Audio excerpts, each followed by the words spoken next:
Poštovani gledalci, obično kad se vratim iz svih onih silnih diskoteka, restorana i šta ja znam, obično dođem kući na jedno predavanje o psihologiji, o psihijatriji, tebi je potreban psihijatar, to sve moja žena uz put nekako meni nabaci, ja je saslušam 10 minuta, odem na spavanje.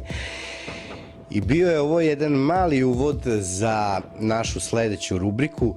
Sa mnom je stvarno u društvu psihijatar, ali ne zato što sam ja bolestan, nego zato što je od sada u buduće naš sugrađanin. Ja ne bi znao ni da ga predstavim.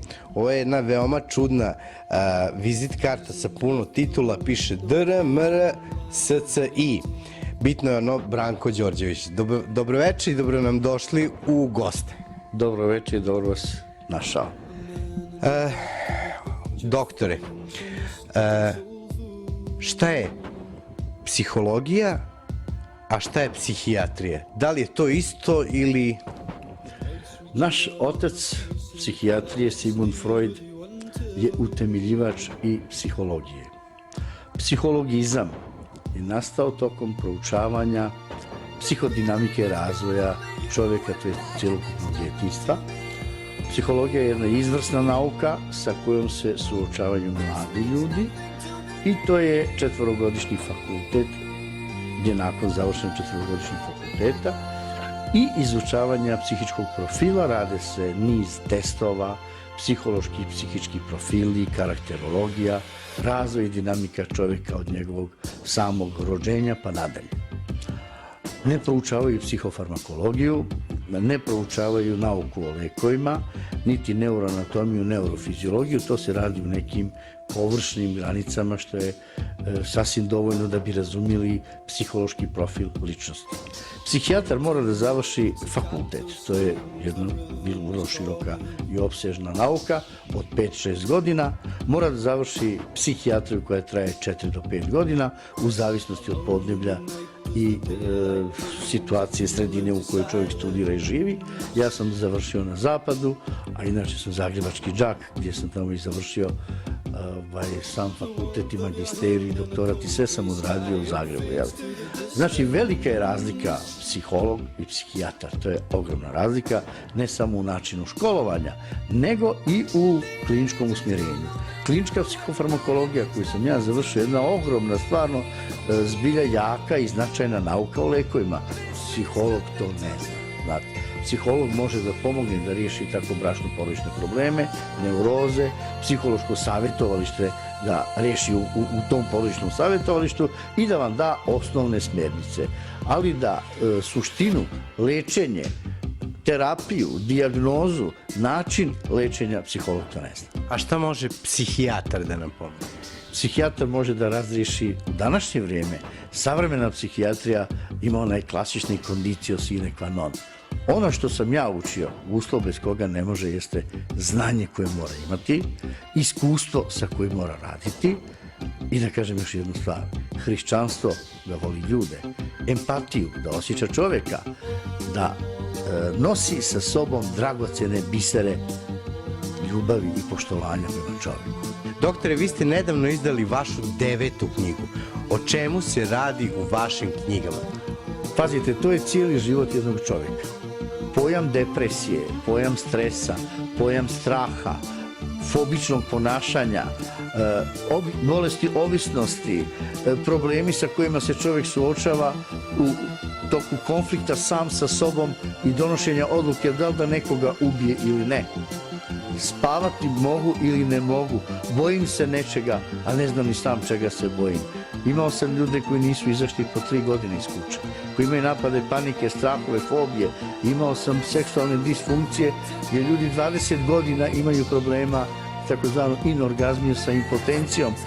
Niz slučajeva koji se dešavaju gdje psihijatar sa savremenom kliničkom psihijatrijom to može. Ja sam lekar kliničar koji radi na klinici, bavi se klinikom, imam svoje studente gdje se kroz jedno iskustvo i praćenje mogu da razriješim u 90% slučajeva. Ja se ne bavim marketingom, ovo nije marketing.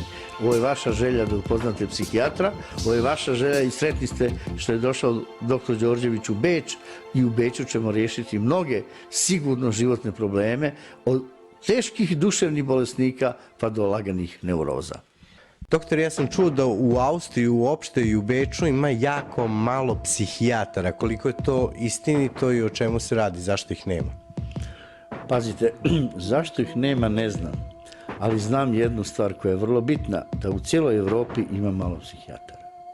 Integrativni psihijatar koji može liječiti savremenom integrativnom medikamentnom i psihoterapijom su lekari koji moraju proći 15-20 godina škole i imati bar 10 godina nekakvog stručnog rada.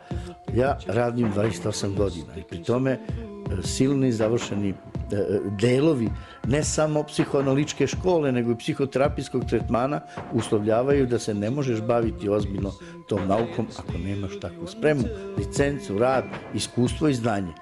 Malo ih je, ne zbog toga, nego nadrasta broj bolesnika. Konfliktna situacija i životna utakmica je toliko teška, ljudi su 24 sata u trci.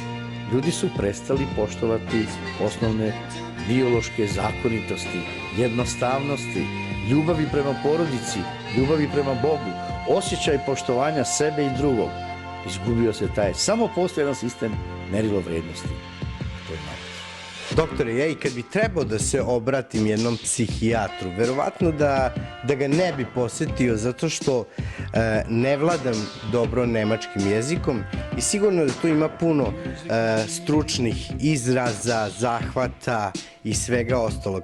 Bio bi najsretniji kad bi došao kod jednog našeg čovjeka s kojim se stvarno mogu malo posavetovati na svom jeziku i zato smo odlučili da napravimo jedno predavanje u gradu, a tačnije informacije ćete imati na našoj lajsnici, a ja bih vas zamolio za kraj da nam kažete šta ćemo sve na tom predavanju saznati od vas. Pazite, tu će biti jedna serija predavanja. Prvo predavanje koje bih hteo da ljudi upoznam uopšte o stanju straha. Pojam straha, burnout sindrom, to je sindrom sagorevanja. I psihosomatske bolesti koje su najaktuelnije sada u svijetu. Pazite, ono što je veoma bitno i ono sa čime se psihijatar suočava, i vi u svakodnevnoj vašoj porodici i na poslu, je da je nešto što je najvrednije čovjeku. Nije to ni srce, nisu ni bubrezi, ni jetra. Sve je to aktuelno važno i vitalno. Mozak je nešto što je najdragocjenije čovjeku i njegov osjećaj svijesti. Kad gubi kontinuitet svoje sigurnosti i samopouzdanja, kad ima strah da neće poludeti, kad ima osjećaj da nema više osjećaja prema okolini, i kad doživi jedan plato preko kojeg ne može, kad doživi pad tolerancije sa kojom se ne može suočiti, kad izgubi volju, kad osjeća da ne može gledati jedan film, kad gubi koncentraciju, kad gubi apetit, kad ima nagon na povraćanje i mučinu, to je već ozbiljni problem i permanentna nesanica, odlazi kod lekara jednog, drugog, trećeg, svi kažu u redu je, 5 minuta ga sasluša, pa ga vrati, pa ga sasluša, pa daj mu neki lijekove, njemu nije bolje. To su za mene važni slučajevi. Taj čovjek je prvo psihički izgubio svoju stabilnost, osjećaj samopouzdanja, nadrasta strah i javlja se takozvani autonomni nervni sindrom, vegetativni nervni sindrom koji strada.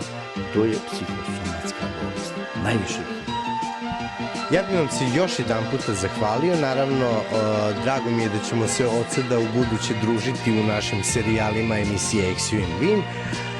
A vi, poštovani gledalci, ako mislite da imate jedan od problema o kojima smo mi pričali, možete nas slobodno posjetiti na narednom predavanju. Jedan veliki pozdrav ovoga puta od gospodina Branka Đorđevića i vašega Pište.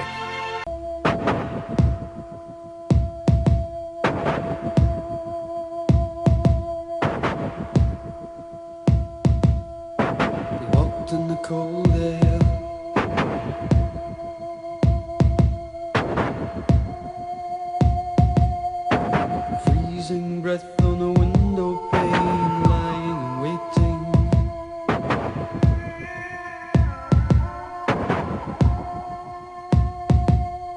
A man in the dark in a picture frame, so mystic and soulful.